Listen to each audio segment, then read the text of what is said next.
Sanibonani, gama lami Makhosi Msimango, i-founder and managing director yeNzenga Tours and Safaris.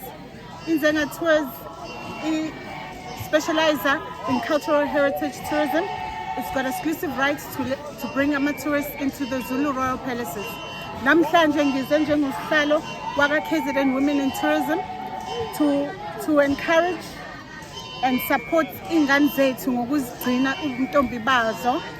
Ngaphandle kwalokho nabafana siyabaguguza ukuthi nabo usuku labo olukhulu luyeza maduze nje ukuthi nabo bafike ngokugcwala kwabo baziqhenye nabo ukuze sibambisane ngale issue esibhekene nayo ye-GBV.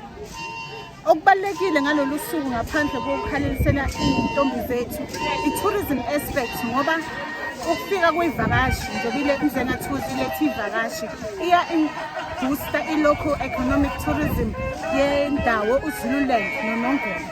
Kugcwala belungu abavela eSwatini, abavela Germany nase-China. Siyabonga.